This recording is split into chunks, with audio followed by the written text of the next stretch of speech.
Une fois que vous avez sélectionné le graphe qui vous convient le mieux, vous pouvez désormais décider de créer un nouveau graphe dans votre document Illustrator CS6. Donc, comme vous pouvez le voir, je suis en train de mettre en forme un document qui est en fait le résultat d'une enquête et qui va répondre à la question suivante. Seriez-vous prêt à installer un dispositif de domotique chez vous? Donc admettons que je souhaite mettre en forme toutes les données que j'ai pu recueillir. Lors de mon enquête, je vais pouvoir maintenant sélectionner le graphe de mon choix. Par défaut, je vais choisir ici un graphe à barre verticale, tout simplement. Donc je clique dessus pour le sélectionner et je vais maintenant décider de créer un nouveau graphe. Donc pour cela, deux possibilités. Soit tout simplement en cliquant ici où je souhaite sur mon document et en spécifiant la largeur et la hauteur de mon graphe, ou alors en réalisant un clic et en glissant mon curseur afin de donner les dimensions suivantes de façon manuelle à mon graphe. Donc automatiquement, j'ai cette petite boîte de dialogue qui va apparaître avec différentes cellules dans lesquelles je vais pouvoir saisir des valeurs. Donc par défaut, à chaque fois que vous allez ouvrir cette petite boîte de dialogue, vous allez avoir 1,00 qui va apparaître. Vous allez maintenant pouvoir par la suite décider de remplir les autres cellules, par exemple afin de créer ce que l'on appelle des barres de série. Donc pour paramétrer ces différentes cellules, vous allez disposer de l'ordonnée. Donc il va s'agir en fait de l'axe vertical et par la suite de l'abscisse, donc de l'axe horizontal. Donc j'ai ici une première série qui est créée. Si je souhaite en créer une deuxième, il va me suffire tout simplement de réaliser un clic à droite afin de créer une deuxième série. Je vais donc par exemple saisir ici dans la première, donc en la modifiant 58, et ici je vais préciser 67.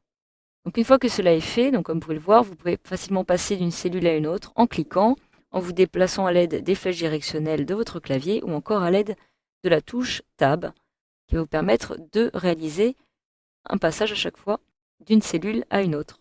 Une fois que cela est fait, si vous souhaitez maintenant visualiser ce que cela va donner sur votre graphe, il vous suffit de cliquer ici sur Appliquer, sur cette petite icône.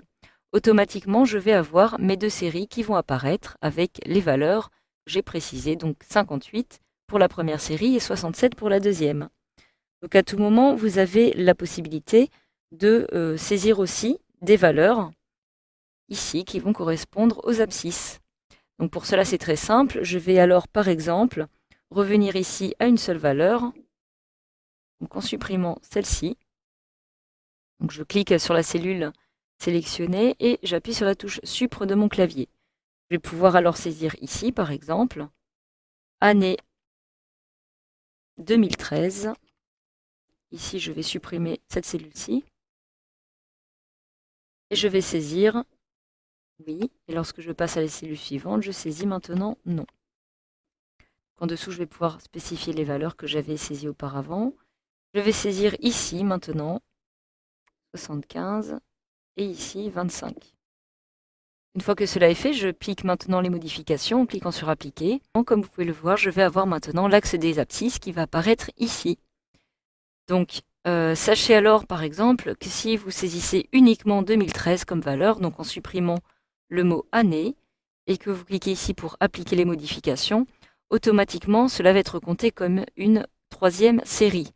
Je n'ai donc plus d'abscisses qui apparaissent.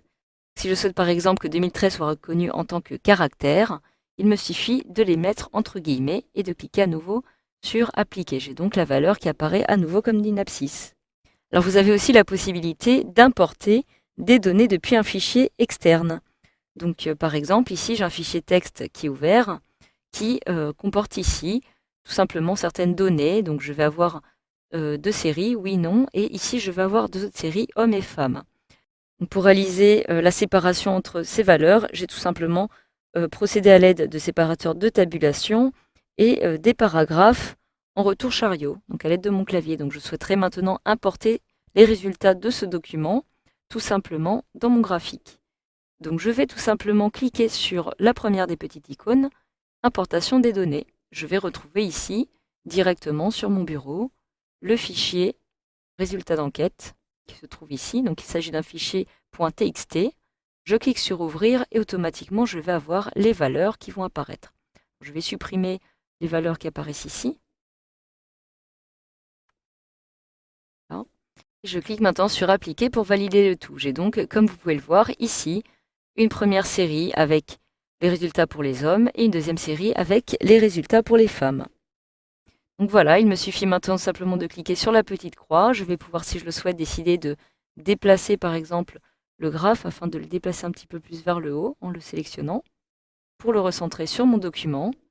Et voilà, grâce à cette formation, vous savez maintenant désormais comment créer un graphe sous Illustrator CS6.